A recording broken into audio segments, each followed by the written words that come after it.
Who knows what happened in 1903? Kitty Hawk. Anybody know what happened in 1903 Kitty Hawk? How many caught a plane here? Okay, that's a tip. All right, that's a tip. Right, 1903. I mean, think about what the Wright brothers did. It's 1903, but imagine the process leading up to the day they had to go to Kitty Hawk. They were at Kitty Hawk. They had no evidence that a plane could fly. They're studying aerodynamics. They're studying, physics and all this other kind of stuff. And by their best assumption and estimates, they can make this plane fly, despite the fact that, the Royal Society said that heavier than airplanes are not going to fly. I think they said that in 18, something. It was like 4 or 5 years before Kitty Hawk, right? But despite that, despite the belief and the paradigm that it was impossible, they decided to do it anyway, right? Now, remember, this had never, ever happened before, okay? We're not talking about building a better plane. We're talking about building the first ever. So they go through all this. They go through this process. They take all this time to do all this stuff. And now it's showtime. And they go in there and, you can tell they're really excited. They put all this work into it. They're highly intelligent. They built this plane. And it's time for the plane to take flight. And the plane flies for like 12 seconds. 12 seconds. Now, the story could have been completely different. I mean, the story could be, Wilbur slit the throat of his brother, right? Because he lied to him, or he was frustrated, he was disappointed, he was a loser.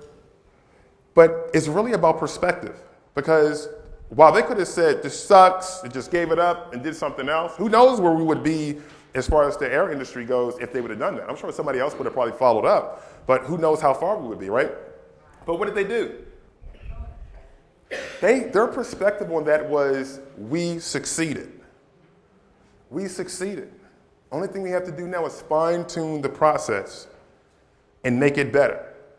So we can now get the plane to fly, not for 12 seconds, but maybe 12 hours, right? So here's my question for you. How many of you have ever done anything, even if you're not doing it anymore, whether it's network marketing, mail order, or some kind of business outside of your job, and you made a little bit of money? Raise your hands. Right. You didn't get rich, but you made a little bit of money. Now, how many of you stopped doing it? Raise your hands. See, there's a huge difference. What if the Wright brothers would have stopped? The fact that you were able to sell something, the fact that you were able to do it and make that first dollar, make that first sale, make that first $10 or whatever, was proof and all the evidence that you needed that you can become wealthy doing it.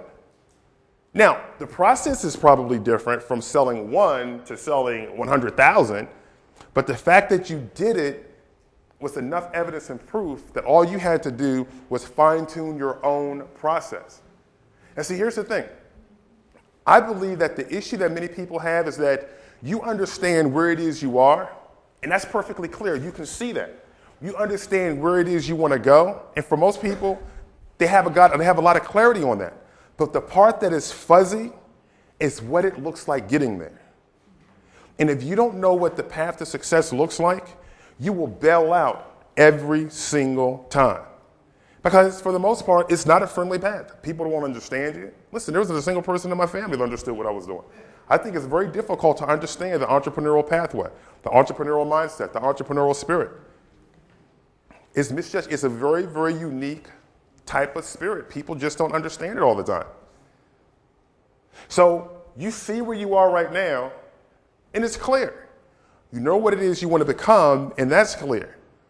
But man, that road and getting there, it's kind of like people understand what a caterpillar looks like and what that's all about, and people understand what a butterfly looks like and what that's all about. But how many people can actually tell you what the whole process of the cocooning process looks like? Not many people know what that looks like. I mean, you know what the cocoon is, but we don't know what starts it. We don't know what ends it. We don't know what's going on inside of it. But isn't it true that that caterpillar is sitting in there all alone, probably dark, cold, isolated, bored, no cable, good gracious, no DVDs, no video games. Oh my gosh, can you believe it? But see, here's the difference. The caterpillar doesn't have a choice. It can't say, I don't want to be cocooned. Unless it gets stepped on or it dies, it is genetically designed and engineered to become a butterfly, right? And there's no way it's going to resist the cocooning process. Well, here's the thing. Regardless of how old you are, regardless of what's happened in your past, you're genetically engineered to become successful.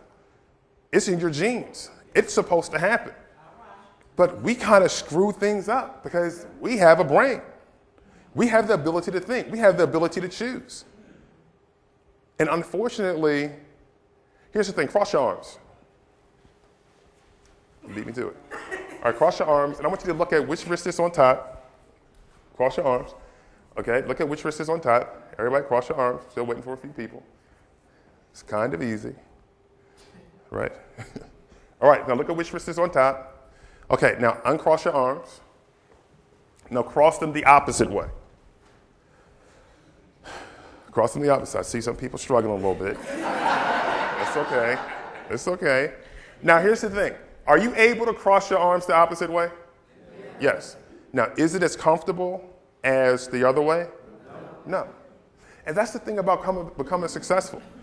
When you're looking to accomplish something you've never accomplished before, it's going to require of you things that you've never done before, experiences that you never had before.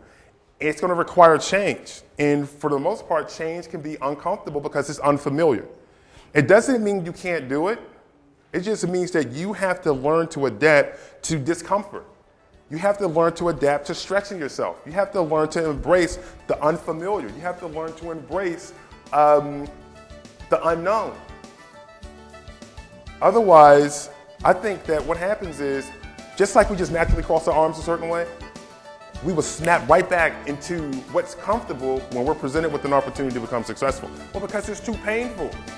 It's requiring too much of us. It's requiring too much of a change in our schedule, our finances, our commitment, and all these different things. And it's just easier to do what it is we've always been doing. On a regular basis, I continue to push myself.